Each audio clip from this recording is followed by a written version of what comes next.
I'm Haley B. Miller, and this is Ohio Politics Explained, a podcast where you give us 15 minutes and we give you all the news you need to sound smart and impress your friends. Welcome to a special episode of Ohio Politics Explained. Ohio Attorney General Dave Yost shocked us all when he decided to step down and take a job with a Christian legal group. Yost couldn't run for re-election, but his June departure comes 7 months before the end of his final term. The sudden exit marks the end of a long stint in public office that Yost once thought would lead to the governor's mansion. I recently sat down with him to discuss the move and some of the big issues he's leaving behind. I think you surprised a lot of us when you announced that you were going to resign early and take a new job.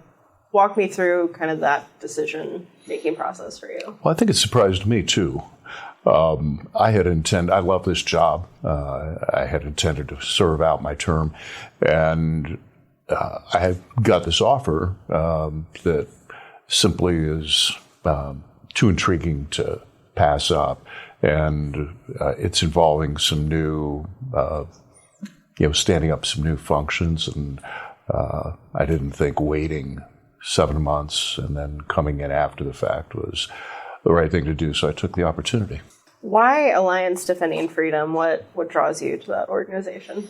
Well, obviously I do lots of First Amendment work, and I've had the opportunity to meet a bunch of the people. Some of the most brilliant constitutional lawyers in the country work there, and the combination of the people and the mission really matches what I'd like to do with the last chapter of my career. We've seen some critics, air their thoughts on ADF since your announcement. There are some folks who have highlighted their work on abortion access. Some people have criticized them as anti-LGBTQ.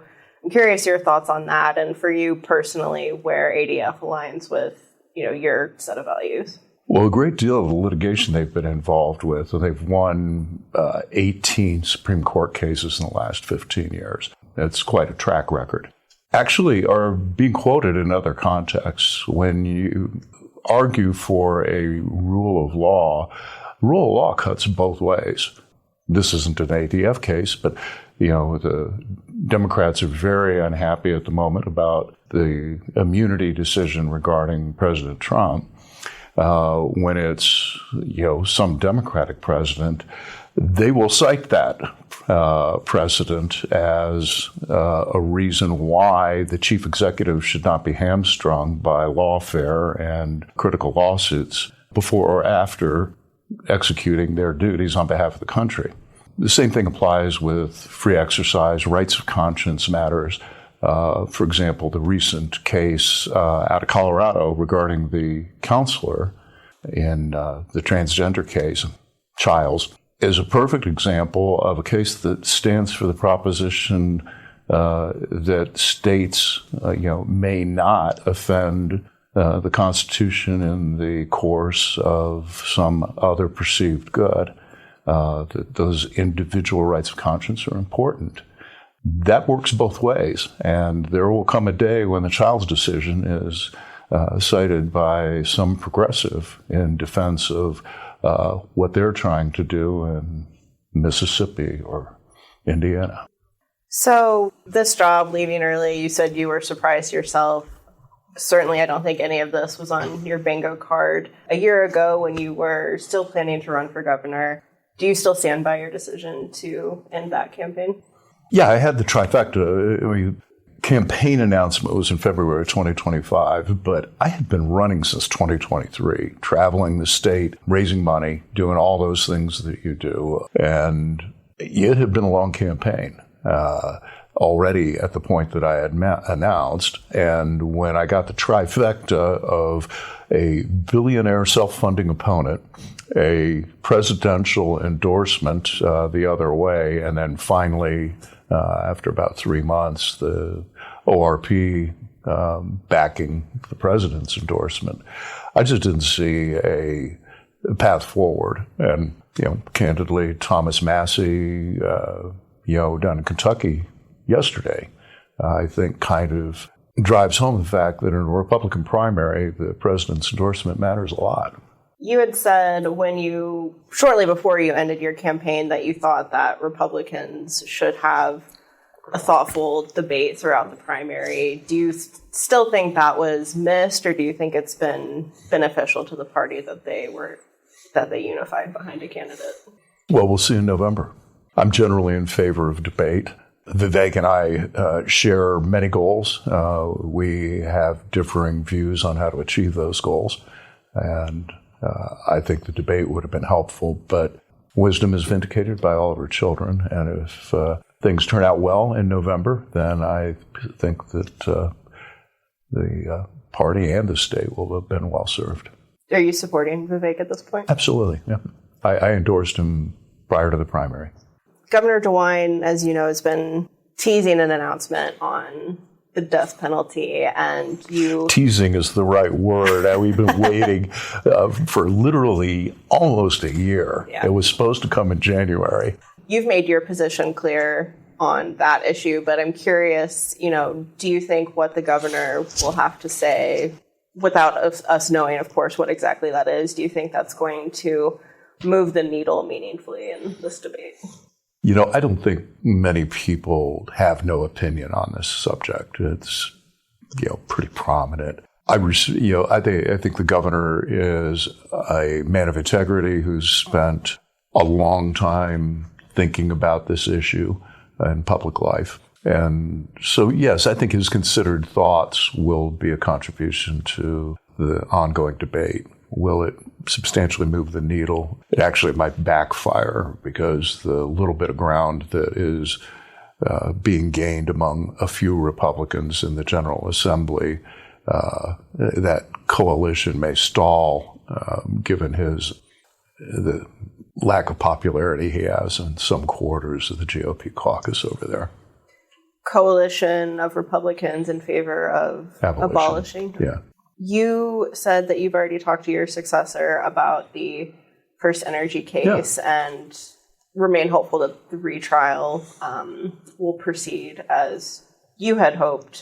Can you talk a little bit more about where you see that going? Do you think the state still has a strong case against? Yeah, actually, we're retooling the case. We learned some things trying it the first time. I've got a fresh team that's looking at it with new eyes, and we're going to have a more simplified approach to showing the conspiracy. I'm very pleased with where it is at the moment, and where I think we're going to be able to get to. There's been a lot of cases obviously that have stemmed from this. Do you think there's more work for the state to do on this scandal beyond the Dowling and Jones case? So the organized crime task force that worked this case ran out a number of leads, and none of them resulted in evidence that would support prosecution. So this is it? I would think that this is probably it. Of course, the feds have their trial still coming, and amazingly, we still don't have sentencing on the co-defendants. But the federal wheels of justice grind slowly, but they do grind. Yeah. You have been on a short list of people frustrated with Jobs Ohio speaking out against how they operate, particularly in the wake of the Ohio State scandal, podcast, whatever you want to call it. Do you have any concerns that there's not going to be enough pressure on the state to act on this when, one voice, raising concerns about this is, no longer the Attorney General? Well, hope springs eternal. The real opportunity, I think, came during the discussion about the 15-year renewal, and that really happened. I candidly wasn't paying attention to it. It was done quietly through the legislature, authorized the controlling board to renew it. And then, 6-8 months later, I don't recall the time frame actually, but it feels like it was less than a year. The controlling board acted, and it was that agenda item that I saw and spoke out against. But that was the real pressure point. Now that those legal rights have been established, there's all kinds of difficulties with various scenarios of changing that. You've talked some about this publicly, but as we move forward with Jobs Ohio, what do you see as the biggest vulnerabilities? Maybe is the word for how it's set up. Yeah, they talk about transparency, and I will grant them among private, not-for-profit corporations, they're pretty transparent. That's a low bar, particularly when you're playing with public money, and in spite of the bond market, you scheme to basically convert the liquor profits into private money. It's still there's no money there if there's not the liquor profits. It is all downstream from the public money. So I think the transparency is absolutely inadequate. They talk about how all the deals are public. That's only marginally true. The fact of the deal, the broad outlines of the deal are public. Go try to ask for the actual contract. I have as Attorney General, and I've been told no, that's private. So it's a load of baloney that they're transparent. And, candidly, I'm looking at the Intel thing, and, the language that I have seen on the Intel deal does not support, I don't think it protects the public's interest in that deal adequately at all. The Attorney General does not have standing under conventional theories of standing to claw back or try to claw back any money. And, these are things that deserve more scrutiny. This doesn't have to be an either or, that you hate Jobs Ohio and want it to go away, or it's the greatest thing for development ever. There are, I think, after 12, 13 years of experience, things that could be done that would increase transparency without it detracting from competitiveness or speed in the marketplace.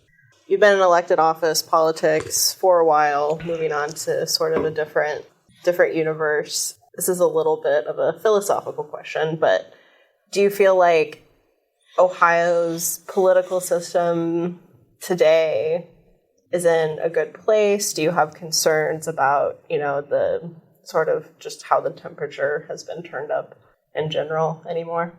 I'm bothered by the disconnect between rage and reality. So I think that there are some things going on out there about which people should justifiably be angry and outspoken, and we should be having bare-knuckled fights about. I don't mean literally physical bare-knuckle fights on Broad Street. I mean, a pretty hard argument. But there's an awful lot of things that there's rage about that is manufactured, things that either aren't real or simply don't support rage. That's become our default mechanism rather than a heavy caliber weapon that you use for the largest war. And I think that that's problematic. The people that, yearn for, the 1990s or, some magical period when we all got along simply don't know history very well. America's had more times of division and fracture than not. My concern is that we are reaching a place where it's all war all the time. And some of those things simply don't support the kind of actions that we are seeing. And that's on a national level and the state level, and frankly in local politics.